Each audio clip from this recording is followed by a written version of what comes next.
J'ai préfacé un livre de Napoléon Hill. Préfacé un livre de Napoléon Hill. Jean-Claude Van Damme m'a laissé un message. Mytho. Laurent, comment ça va? Le show était super, on peut se voir quand tu veux. Le mec, il a un hammam dans sa chambre, c'est dans ta chambre. Le mec, il a un hammam dans sa chambre, donc c'est dans sa chambre. J'ai écrit les textes des présentateurs du loto. Quoi? Pour la Française du Monde. Qu'est-ce que t'as écrit? Escroc. J'ai travaillé pour la télévision, j'ai écrit pour Les Amours pendant très longtemps, j'ai écrit pour le Big Deal, j'ai écrit pour les petites canailles. Attends, quand on écrit pour Les Amours et le Big Deal, c'est quoi qu'on fait? Hello les amis et bienvenue dans l'interview des mythos. Voilà, en fait on avait une discussion avec Laurent tout à l'heure. C'est ça. En fait c'est une discussion entre potes, mais en fait on se disait que s'il y avait quelqu'un qui était là qui nous écoutait, c'était pas mal. Il pouvait véritablement considérer qu'on était des gros mythos en train de se raconter. Et en fait on s'est dit, bah en fait on va enregistrer la conversation. La conversation des mythos parce qu'en fait il n'y a aucun mytho dans ce qu'on va vous raconter. Par contre, il y a une construction en fait, on a bâti des choses et en fait aujourd'hui quand on voit avec le recul, il y a des choses que tu me racontes qui me font mourir de rire. Je vais commencer par un truc qui quand même là vient de me faire juste mourir de rire. Je voudrais vraiment que... Voilà. En fait on était en train de discuter, bon, Yannick a écrit un livre, j'ai écrit un livre. Et en fait, je lui dis, tiens, c'est marrant. Et puis, c'est le premier livre. Il me dit, en fait, c'est le premier, c'est pas le premier parce que j'ai préfacé... J'ai préfacé un livre de Napoléon Hill. J'ai dit, ah, en fait, il a préfacé un livre de Napoléon Hill.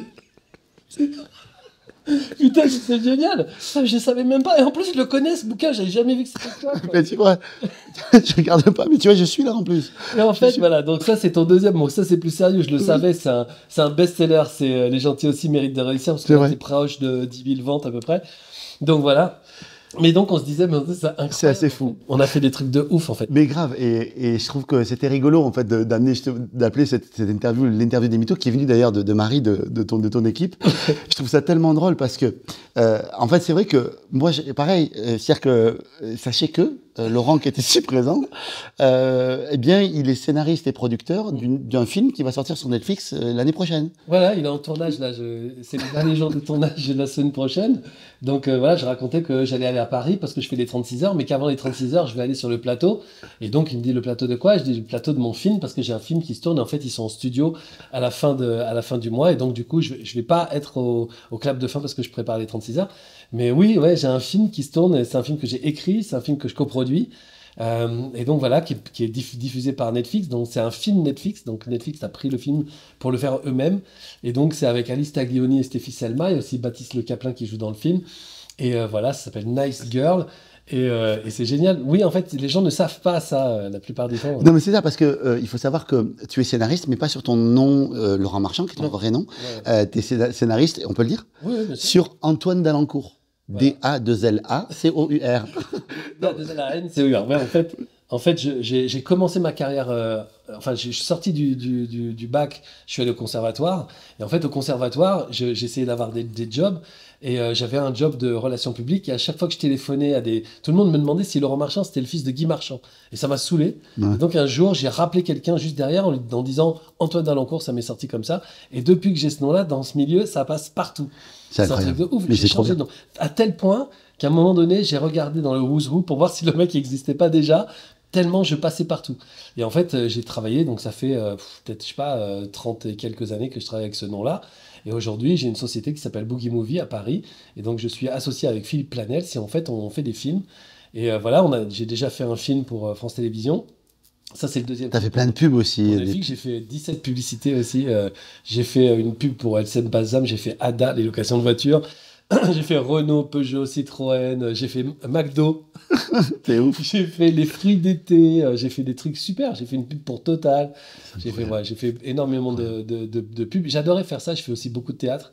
Et en fait, voilà. Et derrière ça, je suis devenu auteur pour Les Amours. J'ai travaillé pour la télévision. J'ai écrit pour Les Amours pendant très longtemps. J'ai écrit pour le Big Deal. J'ai écrit pour les petites canailles. Attends, quand on écrit pour Les Amours et le Big Deal, c'est quoi qu'on fait?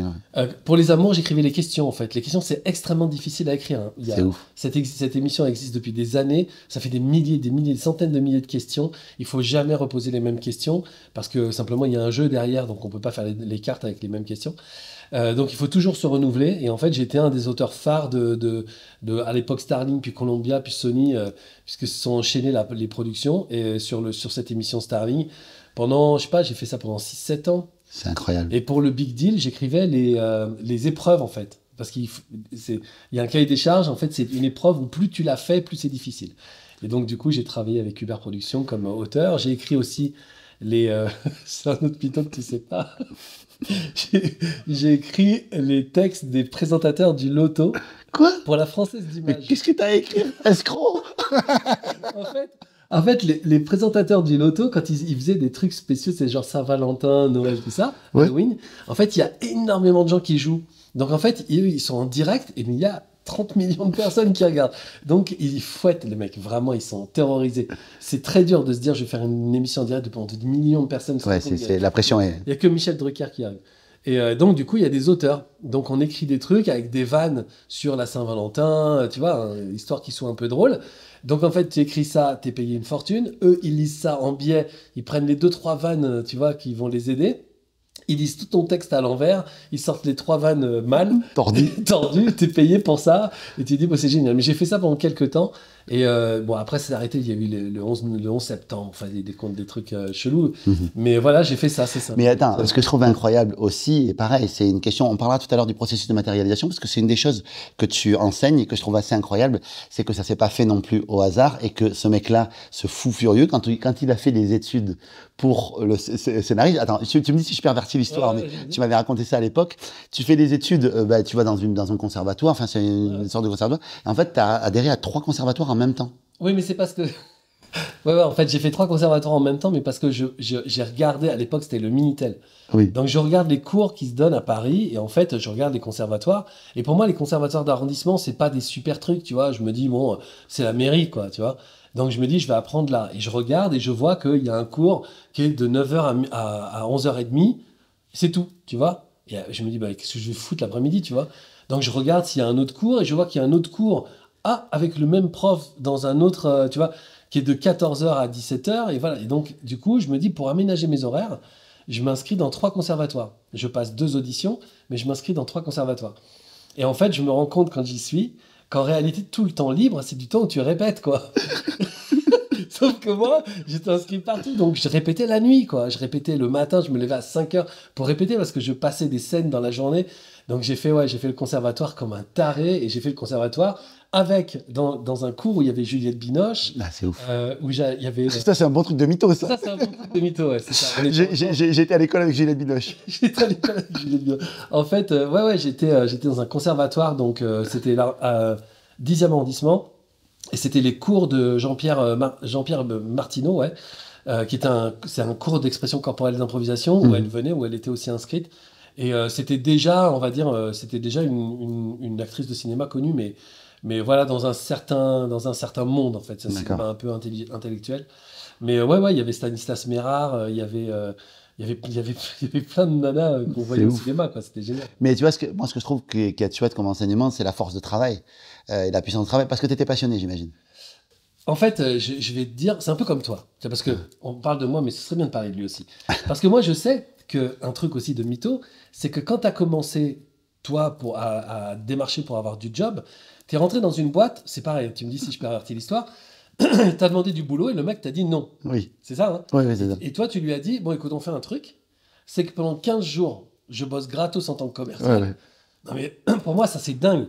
Et moi, c'est du vrai génie, quoi. C'est-à-dire, je bosse 15 jours gratos pour toi, et en fait, on voit les résultats dans 15 jours. S'il y a des résultats, tu m'embauches. S'il n'y a pas de résultats, je me casse, c'est ça? Mais c'est vraiment ça. Et tu as fait des gros résultats. Et j'ai fait des gros résultats parce que j'ai gagné tous les concours. Et puis surtout, tu sais d'où je tiens cette idée-là, à la base, comment je me suis retrouvé devant le mec. Je dois ça au Poetic Lover. Bon truc de mytho aussi. Poetic Lover. Tu te rappelles les Poetic Lover? Le groupe de chant de... Ouais, je dois ça au Poetic Lover. Parce qu'en fait, j'avais vu une interview un jour de Laurent Boyer de eux. Ouais. Laurent Boyer à l'époque de Graines de Star. Pour ceux qui ont un génie génération, ils se rappelleront, ok. Et en fait, Laurent Boyer ils expliquent à Laurent Boyer que, en fait, pour se faire remarquer, pour faire l'émission, bien, ils sont allés chanter chez Ardisson et Lumière, en fait, dans l'escalier, pour se faire remarquer. Et du coup, moi, à l'époque, j'avais gardé ça en tête, j'ai dit, bah, tu sais quoi, moi, je vais faire le pied de grue devant la boîte, et le mec va être obligé de me remarquer à un moment donné. Et puis là, il s'en était suivi pas mal d'histoires, je raconte ça dans mon livre, d'ailleurs, et en fait, dans l'histoire, en fait, effectivement, au bout d'un moment, le mec, il dit, non, mais j'embauche pas, monsieur. Et je dis, mais je viens gratuitement pendant 15 jours, j'avais sorti un CV, avec dessus, marqué dessus, essayez-moi gratuitement pendant 15 jours. Du coup, le mec, il pouvait pas me dire non. Il m'a dit, bon, ben, bienvenue chez nous. Et puis voilà. Non, mais cette histoire est dingue parce que, en fait, ce qui est marrant, c'est que là, on est chez toi. Oui. Et à chaque fois que j'arrive, je garde ma voiture devant et j'arrive et je dis, putain, qu'est-ce que c'est beau, cette maison est magnifique, la piscine, le jardin. J'ai la même chose pour toi. Et en fait, quand tu viens chez moi, tu dis, putain, qu'est-ce que c'est beau, la maison, la piscine, le jardin. Je dis, putain, ta bagnole, il a une énorme bagnole. Et lui, il dit, putain, ta bagnole, j'ai une énorme bagnole. C'est pas la taille qui compte, mais, mais voilà. Plaisir d'y être dedans, de toute façon. Grave. Et en fait, tout ça, c'est construit. Tout ça, tout ça, c'est pas des coups de chance, en fait. Parce que si, honnêtement, si je regarde la chance que j'ai eue dans ma vie, ça représente 2-3 situations, hein, c'est tout. Je veux dire, c'est vrai. Le reste du temps, en fait, je suis allé le chercher et le reste du temps, tu es allé le chercher.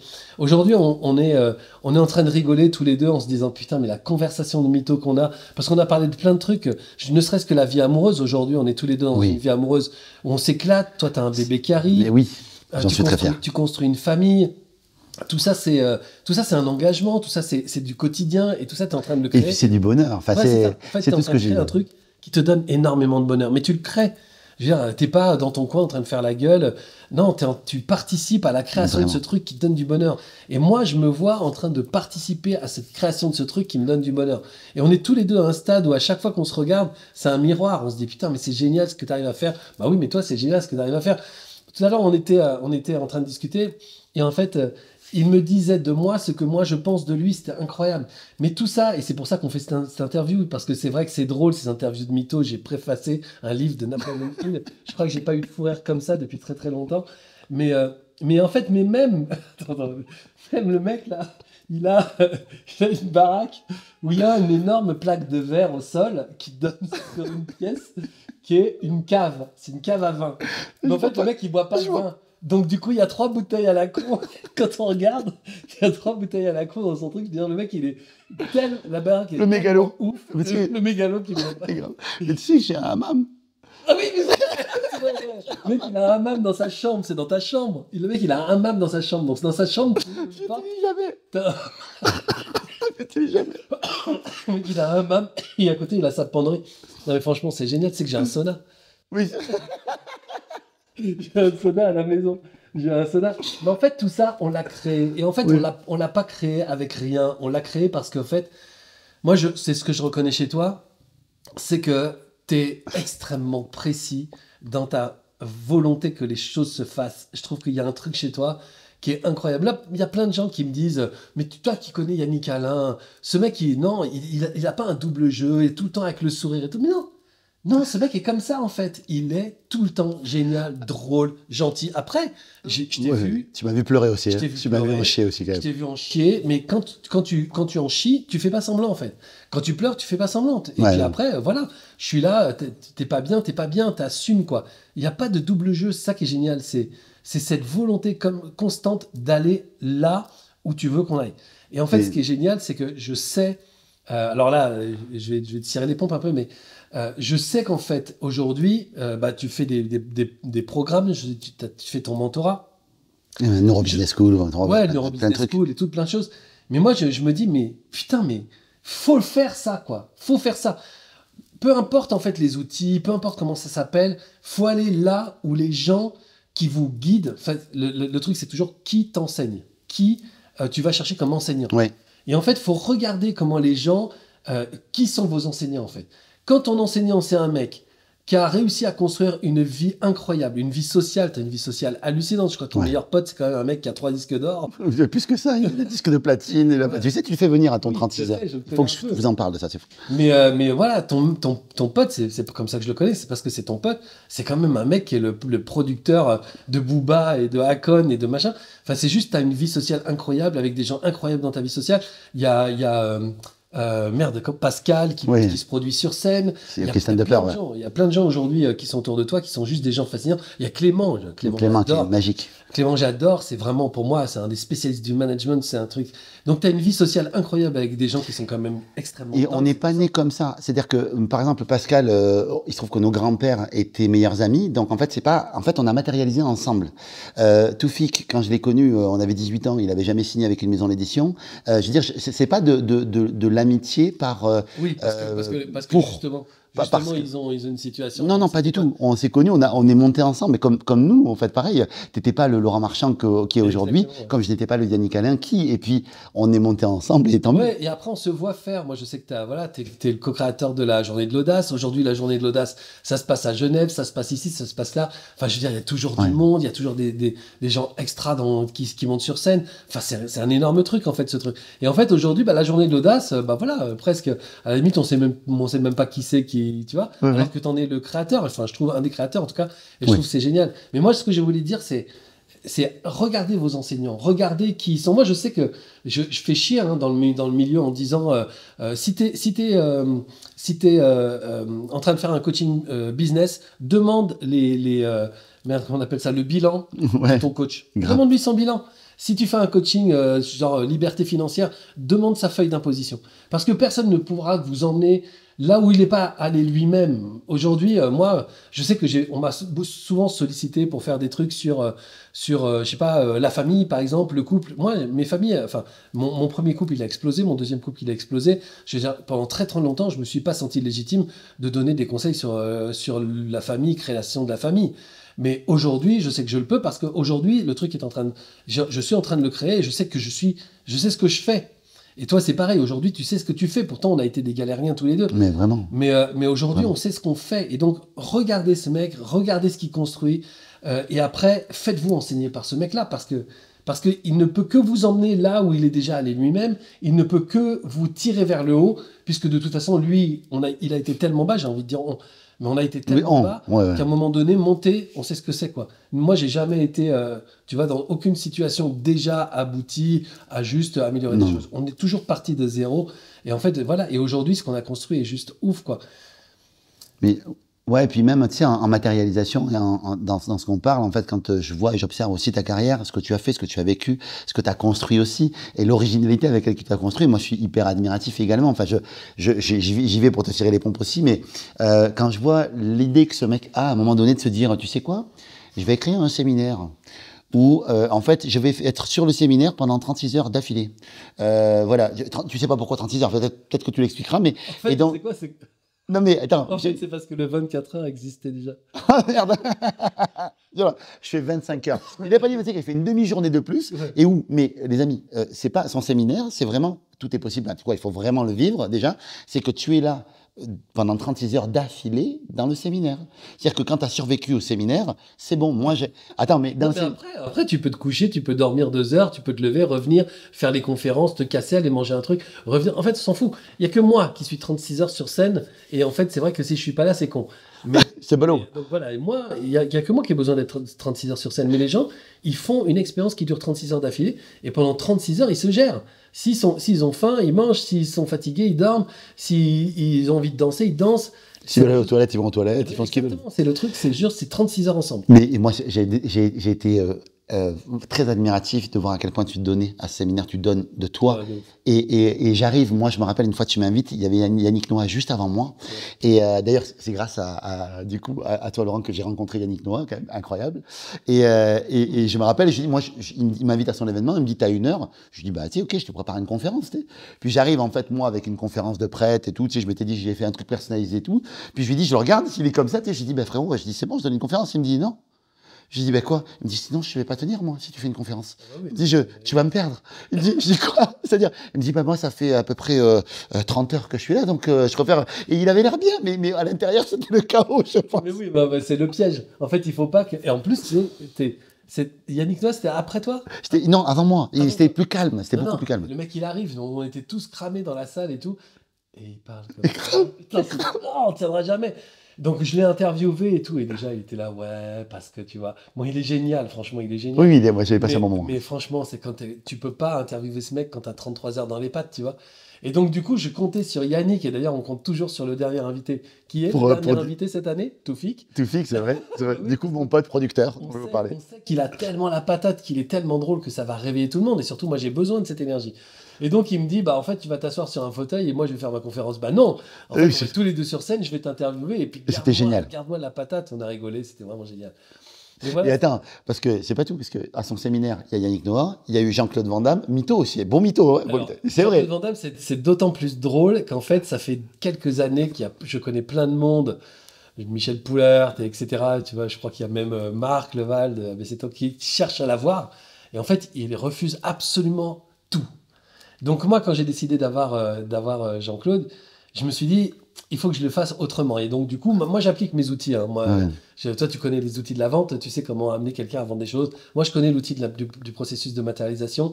Voilà, avec ça, on a changé la vie de dizaines de milliers de personnes. Donc, moi, je l'applique pour moi. Et donc, j'applique cet outil-là en me disant, bah voilà, en fait, on va en énergie créer un lien, etc.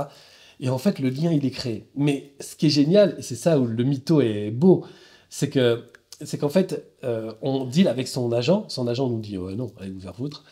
Et en fait, je renvoie un message derrière, et en fait, voilà, j'essaye de créer le lien et tout, et au final, son agent me dit, bon, ça marche toujours pour votre truc, parce que finalement, il reste un petit peu plus en Europe, il reste en Belgique, je l'amène en Belgique à Versailles et tout, je dis, ok, très bien. Mais moi, je voulais une relation, moi, ce que je voulais pas qu'il vienne sur scène, moi, je voulais une relation avec lui, je voulais une relation fraternelle avec lui. Et je vais te montrer un truc que tu sais pas. Tu me feras écouter l'audio que tu avais fait. C'est qu'en fait, il vient sur scène, il fait son truc sur scène, on s'entend incroyablement bien sur scène.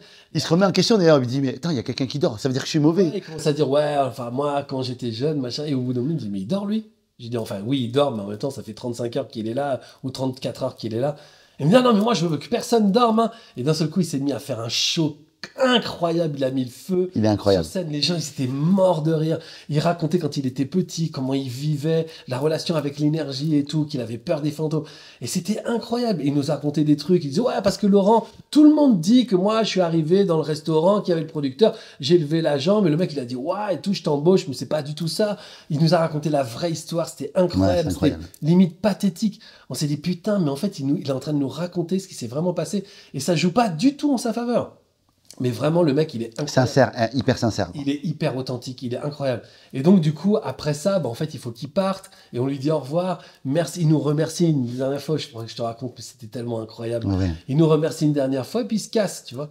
Et je me dis, bon, bah c'est cool, j'ai vu le mec et tout, machin, tout ça. Et 2 jours après, et je vois Jean-Claude Van Damme, vous avez ça. Ah, putain, c'est énorme. Et donc, Jean-Claude Van Damme m'a laissé un message. Et donc, je regarde, voilà quoi. Et je prends dans le et donc il y a un message de Jean-Claude Van Damme. Donc, et voilà. Mytho. Et Laurent, comment ça va? Le show était super. On peut se voir quand tu veux. Mais c'est génial. Un plaisir pour moi. J'étais un peu partout dans tous les sens, mais enfin bon. Il était incroyable. Voilà quoi. Mais la prochaine fois, on va mieux s'organiser. Toi, c'était parfait. C'était une soirée. Hallucinant. Mais tu m'avais fait écouter quand on était venu manger chez toi. Oh ouais, mais le mec est incroyable. Il me laisse 2 jours après un message comme ça. Donc effectivement, quand je dis aux gens, le lendemain j'arrive à mon équipe, je dis, faut que je vous fasse écouter un truc. J'ai reçu un message de Jean-Claude Van Damme. Tout le monde est là. Ouais. Mytho. Genre, j'ai reçu un message de Jean-Claude Van Damme. Mais c'était génial. Mais même mon fils, tu vois, j'ai reçu un message de Jean-Claude Van Damme. Il était sur le canapé, il me dit. Bah ouais. Ouais, bien sûr. On l'a écouté, mais on pleurait de rire. On disait putain, mais c'est juste génial. Et tout ça, on le crée. Tout ça, on sait le faire en fait. C'est couillon de dire ça, mais en fait, la vie nous a fait tellement partir d'en bas, nous a donné tellement de fil à retordre, d'embûches. Ouais, putain. Ça a été tellement compliqué qu'on n'a pas eu d'autres choses à faire. Enfin, je dis on, mais parce que je te vois en fait. On n'a pas eu d'autre chose à faire que de s'en sortir en fait. Et de tenter des trucs qui sont presque à la limite absurdes aujourd'hui. Tu sais, quand tu me parles d'un CV avec marqué « Testez-moi pendant 15 jours », enfin, tout. Mais ça, c'est absurde. Tu dis à quelqu'un, en coaching, tu dis « C'est ce que tu vas faire, tu vas prendre ton CV, tu vas tester moi ». Le mec, jamais il le fait. Jamais, aujourd'hui, jamais les gens ils font ça. Mais en fait, on était tellement à la ramasse qu'en fait, à un moment donné, fallait faire des trucs. Et aujourd'hui, ces trucs-là nous amènent à une vie où on se voit tous les deux. Et c'est pareil, moi aussi, c'était le Yaya, quand je l'ai rencontré. Moi, c'était un mec qui est... Bon, t'avais déjà fait quand même pas mal de choses, mais t'es plus un commercial. Oui, T'es oui. pas encore la NBS, t'es pas encore tout ça. Alors qu'aujourd'hui, je vois ce que tu fais, je me dis, putain, c'est dingue. Et en même temps, c'est pas étonnant. Quand je vois la baraque, je me dis, putain, c'est dingue. Et en même temps, c'est pas étonnant. Quand je vois ton histoire d'amour, je me dis, putain, quand je vous vois tous les deux et que je vois Caro avec son bidou, je me dis, putain, c'est tellement beau. Et en même temps, c'est pas étonnant. Ouais, ouais, c'est vrai que c'est. Moi, j'ai du mal. Tu vois, ce que je trouve chouette, et j'aimerais bien que tu le partages aux gens, c'est que tu nous parles de comment tu l'as modélisé, ce processus de matérialisation, parce que moi, je l'ai fait, on va dire, de manière assez instinctive. Tu vois, tu fais les trucs, et puis voilà, et c'est sûr que je vois que il y a une partie. Je pense un tout petit peu différemment peut-être que on va dire que certaines personnes en général ou que les gens que je peux croiser en général et qui me disent ah c'est pas possible de faire ça et en fait du coup j'ai l'impression que je me donne plus d'autorisation qu'eux et en fait c'est comme si en fait juste moi je m'autorise des trucs alors que je suis pas un champion du monde ou j'étais pas un champion du monde de la confiance ou de l'estime de soi, loin de là, j'ai plein de blessures, je suis un mec hyper névrosé sur plein d'aspects, mais à côté de ça il y a certaines autorisations que je me suis données et quand je me les suis données putain ça m'a libéré. Ça m'a libéré, j'ai créé la NBS comme ça, j'ai fait des sauts quantiques en me donnant différents niveaux d'autorisation. Mais je pense que c'est ça, c'est exactement ça. Et ce niveau d'autorisation, en fait, on est capable de se le donner, avec, enfin en tout cas c'est comme ça que je l'ai modélisé, en travaillant sur un principe qui soit à la fois intellectuel, parce qu'évidemment on peut pas avancer sans transformer quelque chose de sa psychologie, intellectuel, émotionnel, il faut que ce soit émotionnel, puisqu'évidemment ça va être l'émotion qui va te bloquer, qui va te faire pas faire les choses. Donc il faut ouvrir les champs de l'émotionnalité pour que justement ce soit pas une barrière, mais que ce soit une autoroute, tu vois. Donc émotionnel, il faut que ce soit physique, puisque si physiquement tu tiens pas, toi tu as beaucoup travaillé sur le corps. On peut le dire aussi, hein, Oui. quand je t'ai rencontré, t'étais pas avec. Je faisais 140 kilos. Ouais. Tu faisais 140 kilos. Donc voilà, t'as beaucoup travaillé sur le corps parce que tu sais aussi que le corps, quand il est, enfin, il est handicapé, quand il est alourdi à ce point, en fait, il y a plein de choses que tu peux pas faire. Donc le corps, il doit te suivre dans ton aventure humaine. Il doit te suivre aussi dans tes matérialisations. Il faut que ce soit énergétique parce que des gens qui ont des énergies de merde, franchement, on en connaît. On va pas parler de ça ici, mais franchement, on connaît de. Et franchement, lui. Non, non, mais clairement, il y a des gens autour de nous, on voit qu'en fait, ils cultivent une énergie de merde. Et en fait, cette énergie, bah, ça détruit aussi leur couple, ça détruit aussi Non, bien leur sûr. business, ça détruit aussi. Alors, nous, on est triste parce que c'est des gens qu'on connaît et qu'on aime. Mais à un moment donné, je veux dire, on est là en train de leur dire, mais bosse ton énergie, et ils le font pas. Et on voit la dégringolade parce que justement, l'énergie, elle est mise de côté, quoi. Donc, c'est des gens qui vont effectivement très bien manger, qui ont ceci, cela. Mais derrière, donc, le corps est super. Émotionnellement, ils sont un peu à la ramasse. Psychologiquement, ils tracent, sauf qu'énergétiquement, ils sont à chier, quoi. Et puis, il y a un truc qu'on a tous les deux et que je vois chez toi et qui est difficile à expliquer, c'est la foi. Alors, il y a plein de gens qui pensent à la foi chrétienne ou la foi religieuse. En fait, c'est pas de ça dont on parle. C'est s'autoriser, c'est croire en soi et en la capacité de réaliser les choses. Moi, tu sais, il y a beaucoup de gens en ce moment, c'est la question du moment. C'est pourquoi tu utilises le mot matérialiser et pas le mot manifester. Ben, matérialiser, c'est prendre des choses qui appartiennent à ton monde imaginaire et les mettre dans la matière, matérialiser. La manifestation, ça reste encore un petit peu un truc éthéré pour pas trop. Non, non, il faut que ce soit psychologique, émotionnel, physique, énergétique, spirituel.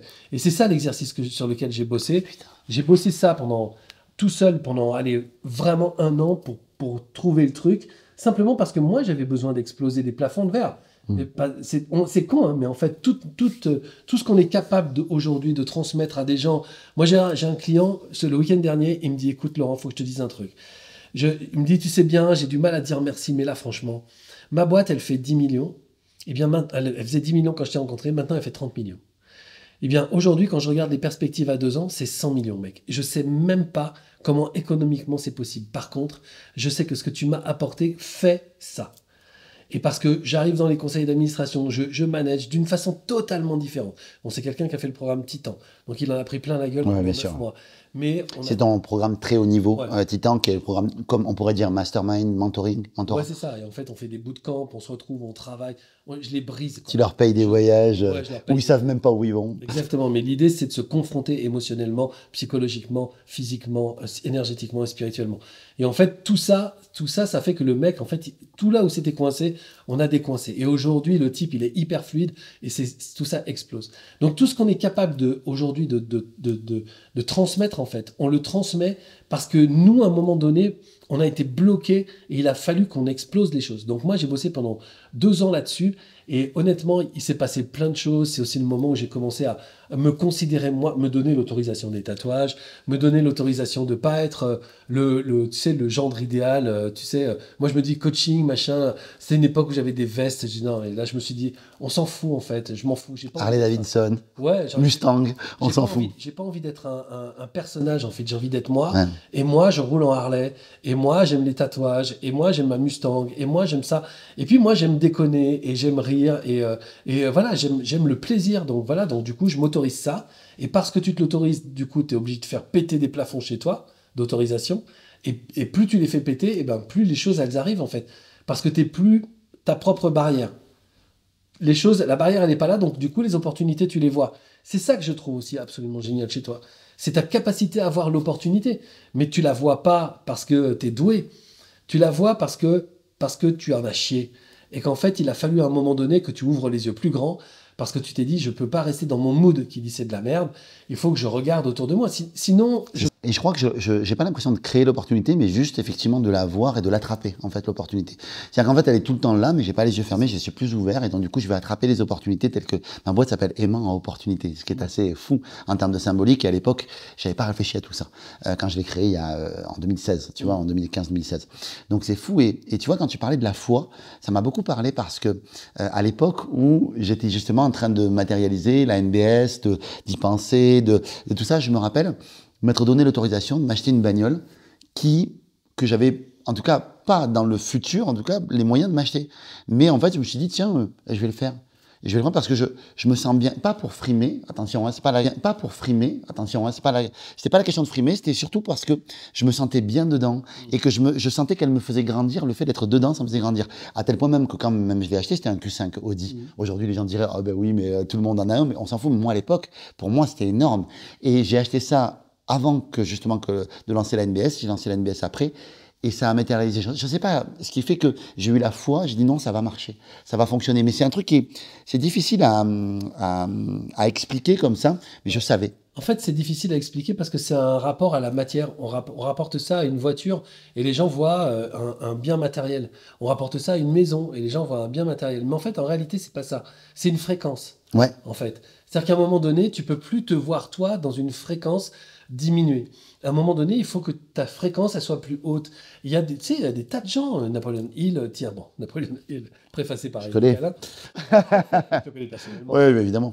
Mais Il n'est pas mort. T.R. Baker, tout ça, enfin tous ces mecs-là, Ouais. ils disent en fait d'abord une question d'énergie. Et pour te sentir dans une fréquence qui est une fréquence qui est plus celle de la lumière, voilà, d'envoyer quelque chose, ben à un moment donné, il faut aussi que ton environnement il suive. On peut pas être. Enfin moi, j'ai travaillé avec des gens. Honnêtement, je te jure, je les voyais travailler à l'écran. Je dis mais j'ai envie de là, c'est chez toi. Il y a un moment donné où il faut juste que tu ranges, tu vois. Donc, je voyais qu'ils étaient brouillons. Je dis, en fait, tu regardes autour de toi. Voilà, dans ta tête, c'est exactement comme chez toi. Donc, pour que tu puisses ranger dans ta tête, tu vas commencer par ranger chez toi. Donc, tu sais quoi, on raccroche et on se reparle dans 2 heures. Et dans 2 heures, toute la pièce est rangée. Ok ouais, d'accord, clac, je raccrochais. Je rappelais 2 heures après, tout était rangé dans la pièce. Oh putain, merci de m'avoir dit ça, ça m'a fait du bien et tout, je me rendais pas compte, j'ai passé un coup d'aspirateur et tout ça. Ok, très bien, maintenant on va commencer à tchatcher et on était déjà plus en face de la même personne. Et tu as vu, pour étayer ce que tu dis, en fait, déjà en 2019, j'avais fait un exercice à la NBS où je leur avais dit, en fait, donc au live, hein, parce qu'évidemment j'organise des événements aussi, et au live, en fait, j'avais dit, il y avait 1500 personnes, je leur avais dit, maintenant on va faire une soirée et vous vous projetez, c'est l'exercice de Canfield, vous vous projetez dans 5 ans. C'est dans 5 ans, vous avez la vie de rêve que vous voulez et vous vous présentez comme étant dans le présent comme ça. Et vous le ressentez. Et ça avait été assez impressionnant. Et j'avais un autre exemple là-dessus, sur cette notion d'incarner dans le présent. Et ça m'a échappé. Donc ça, je reviens vous dire. C'est ça, parce que le processus de matérialisation, il commence par ça. Hein. Alors, c'est pas une projection dans 5 ans, c'est une projection dans la situation résolue. C'est-à-dire que tu imagines ta situation résolue. En fait, tu n'as plus de problème de thunes. C'est même pas le moment où tu gagnes de l'argent. C'est même pas le moment où tu as un job. Tout est OK, en fait. et tu te vois dans tout est OK. Et déjà, rien que ça va provoquer une transformation dans ton émotion. Et ton émotion, qui va être le bonheur, c'est ça que tu vas incarner. Tu vois, moi, je sais que je suis l'ennemi juré des gens qui font on s'appelle la loi d'attraction parce que je dis que c'est de la merde. En fait, ils aiment pas ça. Mais en fait, surtout, c'est pas ça. C'est ça fait des années, des années, des années que ça existe, la loi d'attraction. Et en fait, ça a jamais fait des milliardaires. Pourquoi? Parce que enfin, moi, j'ai lu Barbel Mort. J'ai même allé à une conférence de STRX. Tu vois, ça s'est pas bien passé, mais enfin, je veux dire, j'y suis allé, quoi. Ouais, t'as creusé jusqu'au bout, le J'ai truc. creusé jusqu'au bout. J'ai lu Jerry X, STRX, je les ai tous lus. Et Barbel Mort, j'adore. Mais en fait, il manque justement une dimension d'incarnation. Et en fait, il faut incarner les choses. Si on les incarne pas, on restera toujours dans le fantasme. On restera toujours dans la projection. Et moi, j'ai vu des gens mais se pourrir la vie avec cette loi d'attraction, comme s'il y avait une sorte de truc qui... comme si on allait te donner d'un seul coup parce que tu es sur la bonne fréquence, tu vois. Tu es un bon élève, on te donne un bon point.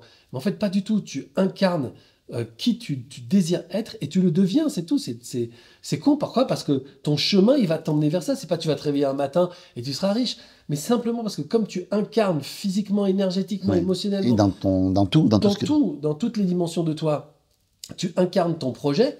Bah, à un moment donné, bah, ça se reflète dans tes mots, dans tes gestes, dans tes actions. C'est là où fait que tu ouvres les yeux plus grands. Tu commences à te rendre compte que, ah putain, mais l'opportunité, en fait, elle est à côté de moi. C'est ça. Depuis 10 ans. Enfin, je veux dire, moi, j'ai coaché un mec pendant des années. Je sais pas, peut-être, je sais pas, ça, 6 ans, 7 ans. Le mec, il venait tout le temps. Il venait aux ateliers. Et un jour, je vais bouffer chez lui, tu vois. Et je rencontre sa meuf. Sa meuf, c'est l'abondance. Sa meuf, elle est hyper tranquille, hyper ouverte, elle s'autorise plein de choses. Et en fait, plus elle s'autorise, plus elle gagne, plus lui, il est tendu parce qu'il dit, putain, c'est elle qui tient la maison, machin, moi je gagne pas assez de thunes.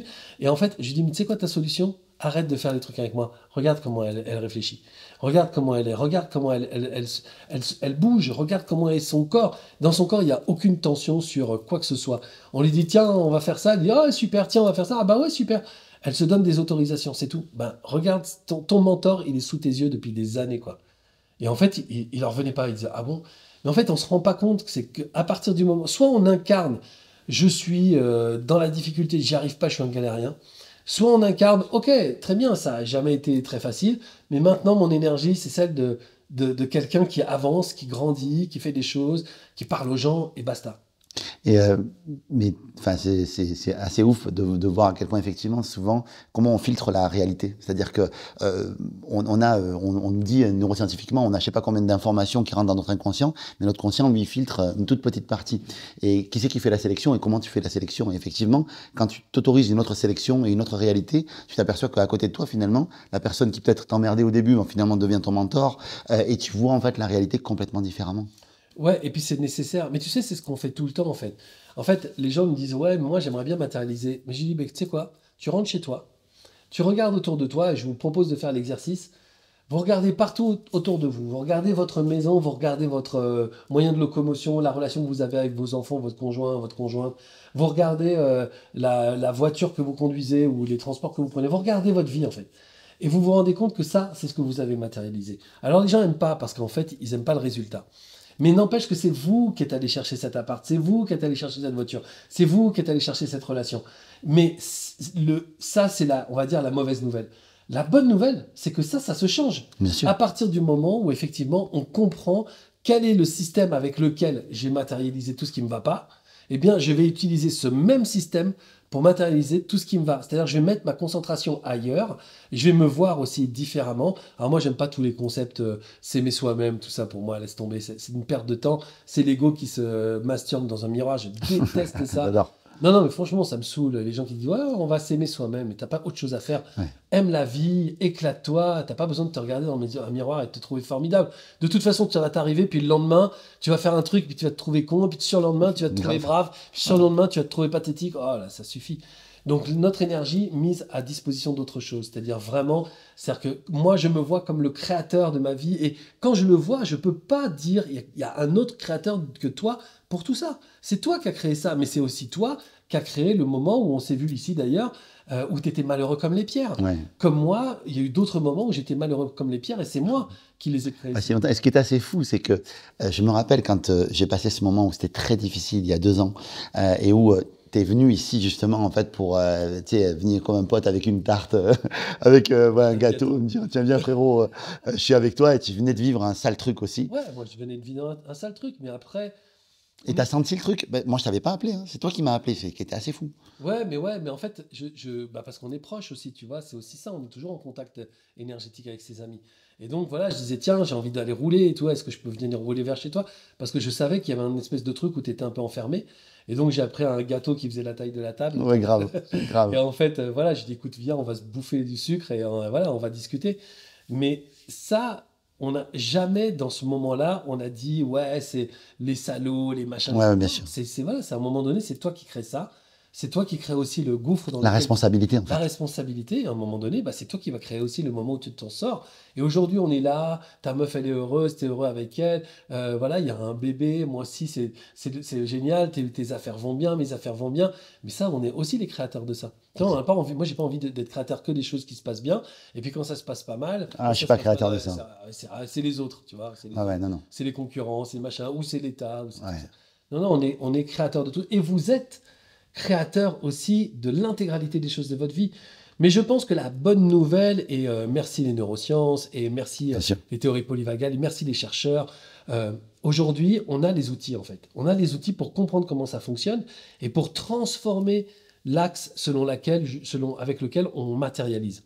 Et cet axe à peine transformé, c'est déjà énormément de différences. Moi, tu vois, il y a des gens qui sont entrés dans mon programme. Mon programme, il est ouvert tout le temps. Donc, je vois, en fait, quand les gens arrivent, je sais aussi qu'ils vont être confrontés à des gens qui sont là depuis vachement longtemps, donc ils font des grosses matérialisations. Et donc, parfois, je me dis, bon, j'espère qu'ils vont vivre le truc en se disant, je suis pas un petit matérialisateur, mais qu'ils se disent, ok, très bien, je prends la fréquence du truc et j'y vais. Ça sert à ça, ce groupe, ça sert à ça, le training. Et en fait, en 3 semaines, ils défoncent tout. Parce que simplement, ils pigent. On leur donne toutes les informations. C'est ça techniquement qu'il faut faire. Et après, tu t'entraînes avec nous. Putain, mais 3 semaines après, 4 semaines après, ils sont déjà en train de dire waouh, le truc est juste ouf. Parce que le petit changement, il est énorme simplement parce que c'est celui auquel on tient. Il y a des gens qui vont nous dire non, mais attendez, c'est dingue, c'est juste dingue. Je veux dire, je parle à ma fille. Donc tout le monde va dire ouais, ça va, tu vois. Sauf que c'est des gens qui vivent l'enfer avec leurs enfants. Et là, d'arriver juste à trouver une demi-heure où la gamine s'installe sur un truc et qu'elle tente, ça va, t'as passé une bonne journée, ouais, ça va.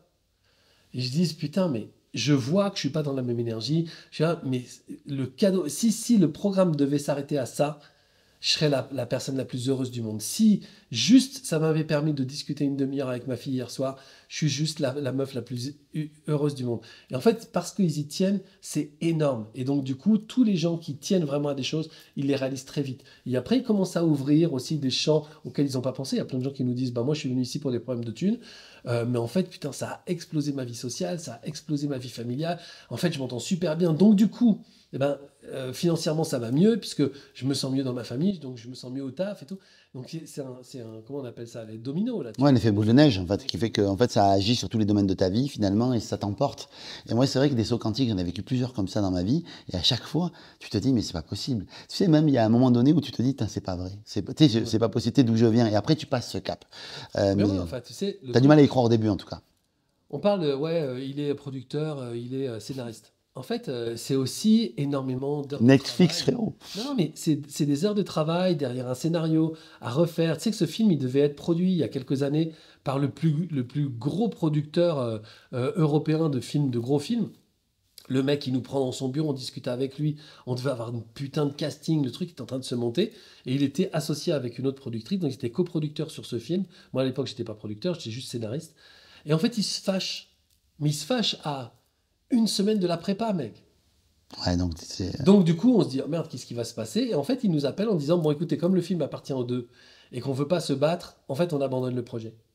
Tu sais, d'un seul coup, tu te dis, bon, ok, tu vois. Et après, ce film qui devait être fait par ce mec et tout le milieu était au courant, bah, plus personne n'en voulait.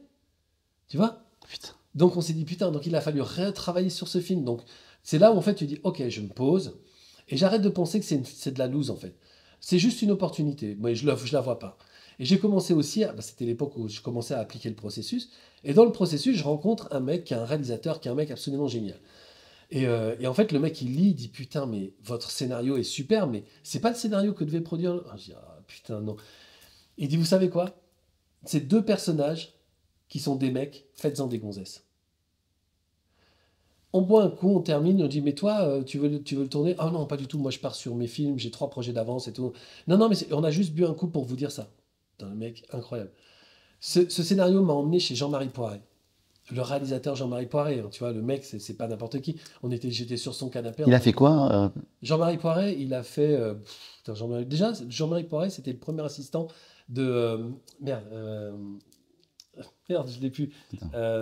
Jean-Marie Poiret, il a fait Les Visiteurs. Lui, il a fait énormément de choses. Il a fait Mes meilleurs copains. Il a fait énormément de comédies, Jean-Marie Poiret. Putain. Ouais, d'accord, Les Visiteurs. Ouais. Donc, le Père Noël est une ordure. Le Père Noël est une ordure. C'est lui. Papy fait de la résistance. Vas-y, voilà. Opération Cornet Biche. Ah, mais c'est ouf. D'accord, ok, c'est incroyable. Énormément de trucs. Et en fait, lui, il m'a donné 3 conseils dans la discussion. On était en train de boire le café chez lui. Et des trucs incroyables. Donc, tu as une discussion avec Jean-Marie Poiret. Mytho. Mytho. Et non, voilà, tu vois. Et donc, ce mec me dit, voilà, change. Donc, je retravaille sur le scénario, je change les personnages. Et d'un seul coup, ce film commence à intéresser des gens. Et en fait, il y a un mec qui vient, puis après, il s'en va. Et tout. Donc, c'est des heures et des heures et des heures de galère. C'est des jours, c'est des rendez-vous, c'est des trucs. Et donc là, tout le monde dit, ouais. Mais en fait, le jour où ça arrive, donc nous, en fait, on a rencontré une réalisatrice qu'on adore. On l'a rencontrée, la meuf, elle dit, j'adore l'histoire, j'adore le scénar, j'ai envie de faire ça et tout. Donc c'est parti. Elle a déjà fait des films pour Netflix, elle les a emmenés chez Netflix. Et en fait, ils ont dit, ah putain, génial, le truc nous plaît et tout. Donc maintenant, c'est là. Mais en fait, il faut voir le job aussi que c'est. C'est pas genre, tu te mets dans un coin, t'attends que ça arrive. C'est des années. Nous, en gros, on a travaillé, si on regroupe tout, 5 ans, 6 ans sur ce film. C'est Steve Jobs qui disait, en fait, souvent, les réussites les plus fulgurantes ont mis très longtemps à se préparer. Je vais dire, c'est ça. Du temps à se préparer. Parce que même si on regarde le vrai tempo de la vie, c'est quasiment 10 ans, tu vois. Et pendant 10 ans, t'es toujours le mec qui a des scénarios et qui les vend pas. Tu vois ce que je veux dire? Et les gens, ils sont là, ils se sont dit, ah ouais, ça marche toujours ton truc de scénariste. Tu vois. Et en fait, et d'un seul coup, ça arrive. Mais ça arrive et tout se place magnifiquement parce que, comme tu dis, ça fait des années qu'on le prépare. Ouais. Et en fait, on savait que Netflix ne nous connaissait pas, donc ils ne voudraient pas qu'on soit producteur dessus. Donc nous, du coup, on a dealé d'une autre façon et en fait, on est sorti avec un deal juste absolument génial. La réalisatrice, elle a eu une idée pareille, c'est une idée de mytho. C'est-à-dire qu'on arrive avec le scénario et en fait, la réalisatrice, elle dit « Ok, très bien ». Comme elle avait le sentiment de ne pas gagner beaucoup d'argent dessus parce qu'elle a une part qui est assez réduite, elle a multiplié le prix du scénario par 2 pour avoir une part.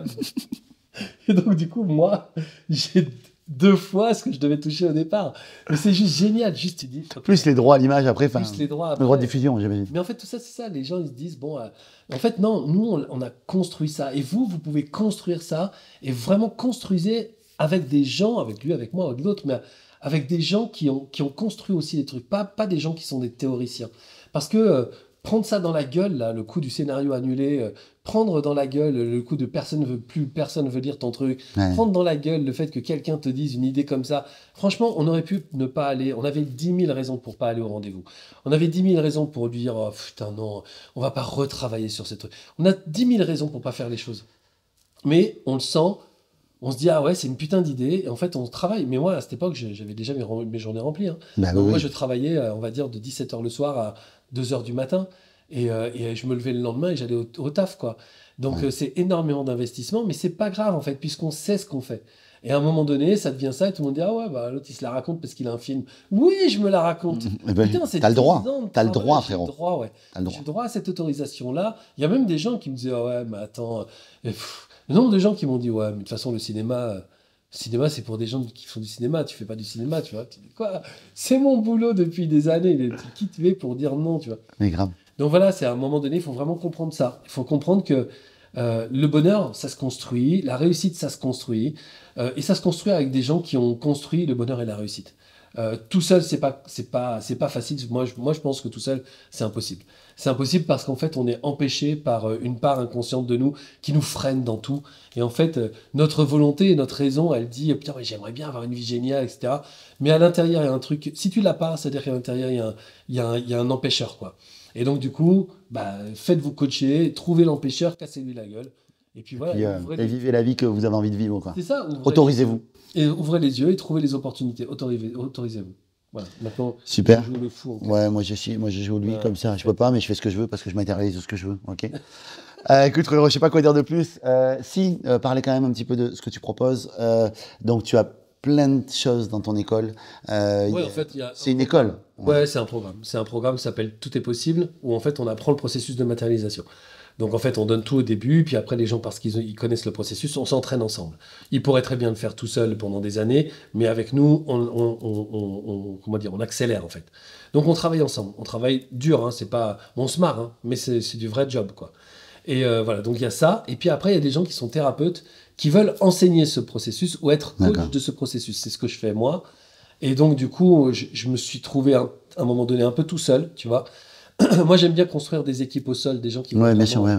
Et donc, du coup, il y a ce TEP Pro, où en fait, on professionnalise le processus. Donc, toutes les TEP Pro ont accès au programme TEP normal, mais en plus, ils ont des modules professionnalisants pour justement devenir... Apprendre à devenir coach et dispenser justement cette... Exactement, c'est ça. Et puis magnifique. après, il y a le programme High Level Mentorat, il y a le programme High Level Titan, mais ça, c'est autre chose encore. Mais voilà, l'idée, c'est TEP, quoi. Parce que plus il y a de gens qui apprennent ce processus de matérialisation, plus il y a de gens heureux. Plus il y a de gens heureux, plus autour d'eux, il y a des gens heureux. Et donc, voilà, l'idée, c'est on travaille pour ça. C'est sûr, c'est génial d'avoir des étudiants et on en a des centaines et c'est génial. Mais le fait que ça réussisse, tu vois, regarde, je vais te montrer un truc. Juste ouf, je me vante, mais en même temps... Vas-y, raconte-toi là, c'est l'interview des mythos, on peut y aller. Ça, regarde, lis ça. Regarde. C'est une nana avec qui j'ai bossé. C'est la folie, j'ai des tonnes de commandes et surtout, j'ai des boutiques qui me commandent. C'est dingue, je n'avais pas pensé à ça. 2 boutiques viennent de me passer des grosses commandes. C'est dingue.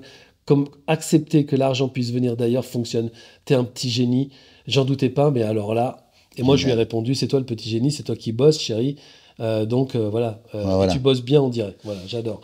Mais tu vois, le truc, c'est ça, c'est mon plaisir, notre plaisir à toute l'équipe. Hein, vient de ça, vient du fait que les gens, ils sont plus heureux avec leurs enfants, ils sont plus heureux dans leur couple, leur boîte fonctionne, ils gagnent des thunes. Voilà, c'est ça qu'on veut faire en fait. Après, nous, on dépense de l'argent, on bosse comme des tarés 12 heures par jour. Mais on s'en fout parce qu'on est ça. Et toi, je sais aussi que c'est ça, puisque tu me racontes aussi souvent les matérialisations de tes clients, tes mentorats, comment tu vas les personnes qui se sont inscrites chez toi, comment tu veux bosser avec eux. Parce que ton truc, c'est ça, c'est pas toi, c'est eux, en fait. Ouais, en tout cas, moi, j'adore ça, en fait. J'adore voir dans le regard des gens, comme tous, je crois que c'est une récompense qu'on aime, voir juste les résultats et dans le regard de tes clients, quoi. On bosse pour ça, et puis après... Les gens qu'on accompagne. Après, soyons honnêtes, moi, je le dis très clairement, plus mes clients auront des résultats, plus ils vont dire que mon programme est génial. Et c'est génial. Et donc, du coup, plus j'aurai de gens qui viendront, quoi. Et donc là, aujourd'hui, on a des centaines de témoignages écrits, vidéos, machin. Pareil, voilà. Sur la NBS, tout ça, c'est fou. Exactement. Surtout. Moi, je veux dire, à chaque fois que j'entends quelqu'un qui dit, ça, j'ai fait la NBS avec Yannick, à chaque fois, les gens ils me disent, putain, je suis super content. Et je sais que c'est les ambassadeurs. Tu vois, c'est les ambassadeurs de demain. Parce que eux, ils sortent avec un truc où ils disent, voilà, moi, j'ai une de mes meilleures amies qui a fait la NBS. Et en fait, qui m'appelle en me disant, ouais. Avant, elle m'appelait, elle me disait, ouais, c'est difficile, c'est chiant, machin. Mais maintenant, elle me dit, ouais, ça roule, je suis contente. C'est quand même pas la même personne, quoi. Ouais. Et en fait, juste, au milieu de tout ça, il y a eu le job avec toi. Alors, il y a eu toi, mais le job qu'elle a fait avec toi. Bien sûr. Et puis le processus qui est après pareil. J'ai monté un processus dans la NBS. Donc, voilà, ce processus-là, quand tu le prends de A à Z, à la fin, il se passe quelque chose, quoi. Bah voilà, c'était notre conversation de mytho. Voilà, les mythos. Qu'est-ce qu'on avait comme mythos? Et j'ai pas noté des mythos en plus. Tony Parker aussi. Oh mon Dieu, il va venir Tony Parker aussi. Non, c'est fou. Et vous retrouvez, si vous vous intéressez à cet homme, Laurent Marchand, vous tapez sur Internet, sur Google, Laurent Marchand, vous allez tomber sur cet homme. Il est incroyable. Et puis, bah, voilà. Ah ouais, attends, moi j'en avais un mytho que tu m'as raconté tout à l'heure. Vas-y. Mon développeur, il bosse pour Ah oui, la c'est NASA. vrai. Mon développeur, il bosse pour la NASA. C'est vrai. Et je vous jure que c'est vrai. Mon développeur, il bosse pour la NASA. Je peux le dire ça, je l'ai noté tout à l'heure, tu me l'as dit. Oui, c'est vrai. T'en es où? T'as fait combien? Bah là... Attends, j'y arrive, ça me fait tousser. J'ai fait 10 millions sur le web. Ouais, non, mais depuis le temps que j'y suis, non, mais d'accord, mais voilà. J'ai fait 10 millions sur le web. C'est génial. Nous, on a fait 10 millions, on a fait plus de 10 millions. Mais c'est pareil, nous, on a 11 millions et quelques... En fait, c'est un chiffre. C'est ça pour te la raconter que t'as fait plus, t'as vu? Non, c'est génial. Non, mais attends, moi, je suis un gamin des cités, quoi. Moi, je suis un gamin de la pauvreté. Moi, je suis un gamin du découvert bancaire et des huissiers à la porte. Ah, putain. Donc, juste de me dire que moi, dans ma vie, là, on va dire, ça fait ces 6 dernières années, j'ai fait 11 millions. Et je me dis, mais putain, mais c'est juste génial, en fait. Et puis, c'est aussi, attends, c'est con, hein, mais c'est aussi des salaires, Mais c'est oui, des emplois. c'est des vies que tu changes. Hein. C'est des vies que tu changes, c'est des emplois, c'est des équipes qui se montent autour de toi, c'est des gens que tu fais travailler dans les événements et tout. Putain, mais moi je suis content. Ces 11 millions, ils sont pas dans ma poche, ils sont aussi Ouais. répartis Donc. dans la poche des autres que je paye bien aussi. Voilà, et ne confondons pas chiffre d'affaires et bénéfices. Ouais, mais, exactement. mais tu vois, j'avais une personne de mon équipe qui me dit, c'était conseillère avant-hier, elle me dit, je suis en train de réaliser mon rêve. Elle est en train, grâce finalement au travail qu'elle fait avec moi, parce qu'elle travaille qu'avec moi, de se payer un van elle se met des photovoltaïques dessus et elle va l'amener son van en Amérique du Sud, elle va faire tout le tour de l'Amérique du Sud, quasiment un tour du monde avec son van. Et moi, je contribue à ce truc-là. Et elle travaille beaucoup pour ça, hein.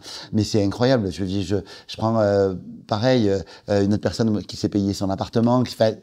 Tu te dis, c'est cool quand même. C'est chouette de contribuer à ça, quoi. Juste de contribuer à ça, c'est génial, quoi. Donc voilà, c'était notre conversation de mythos. Voilà. Génial. Merci de nous avoir suivis, les amis. Je vous aime. On vous aime.